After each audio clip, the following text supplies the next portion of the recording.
ಯೆಹೋವನೇ, ನನ್ನ ಕೇಡಿಗೆ ಪ್ರಯತ್ನಿಸಿದವರು ಆಶಾಭಂಗಪಟ್ಟು ಅಪಮಾನ ಹೊಂದಿದ್ದಾರೆ. ಆದುದರಿಂದ ನನ್ನ ನಾಲಿಗೆಯು ದಿನವೆಲ್ಲ ನಿನ್ನ ನೀತಿ ಸಾಧನೆಯನ್ನು ವರ್ಣಿಸುತ್ತಿರುವುದು. ಬುಧವಾರ 2 ಜುಲೈ 2025 ಈ ದಿನದ ವಾಕ್ಯ ಧ್ಯಾನಕ್ಕಾಗಿ ನಾನು ಆರಿಸಿಕೊಂಡಿರುವಂಥ ವೇದ ಭಾಗವು ಯೋಹಾನನು ಬರೆದ ಸುವಾರ್ತೆ 1ನೇ ಅಧ್ಯಾಯದ 46ನೇ ವಚನ.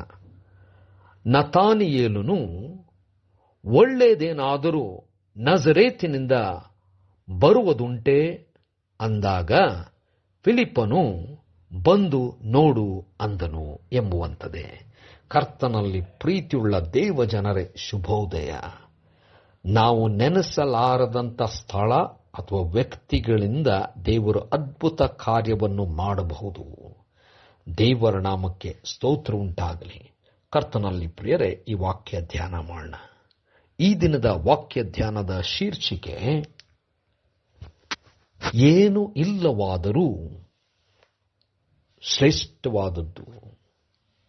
ಕರ್ತನಲ್ಲಿ ಪ್ರಿಯರೇ, ನತಾನಿಯೇಲನು ಇನ್ನೂ ಯೇಸುವನ್ನು ತಿಳಿದೇ ಇರುವಂಥ ಸಮಯದಲ್ಲಿ ಫಿಲಿಪ್ಪನು ಹೋಗಿ ನತಾನಿಯೇಲನಿಗೆ, ನಾವು ಆತನನ್ನು ಕಂಡಿದ್ದೇವೆ, ಅಂದರೆ ಮೋಶೆಯ ಧರ್ಮಶಾಸ್ತ್ರದಲ್ಲಿ ಬರೆದಂತೆ ಪ್ರವಾದಿಗಳು ನುಡಿದಂತೆ ಬರಬೇಕಾದಂಥವನು ಬಂದಿದ್ದಾನೆ, ನಜರೇತಿನ ಯೇಸುವೆ ಎಂಬುದಾಗಿ ಹೇಳಿದನು.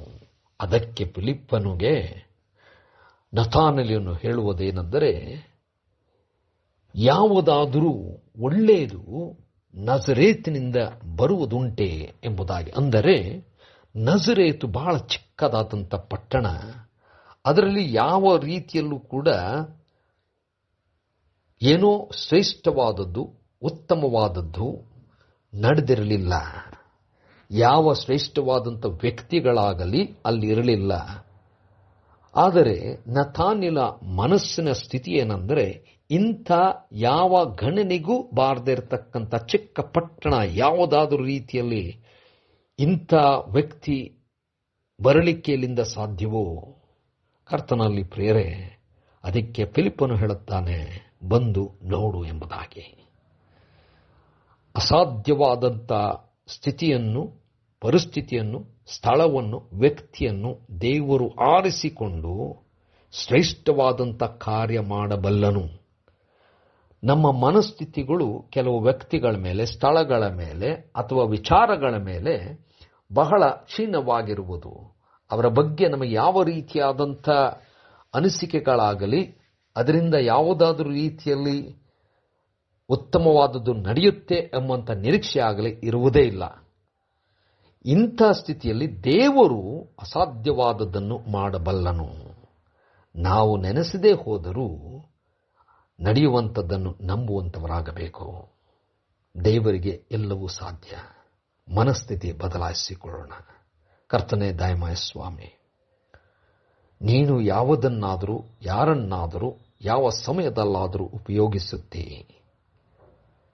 ನೀನು ಎಲ್ಲವನ್ನು ಮಾಡಬಲ್ಲ ದೇವರು. ನಂಬಿದ್ದೇವೆ. ಮನಸ್ಥಿತಿ ಬದಲಾಯಿಸು. ಯೇಸುವಿನ ನಾಮದಲ್ಲಿ ಪ್ರಾರ್ಥನೆ ಬೇಡಿದೆವು ತಂದೆಯೇ, ಆಮೆನ್.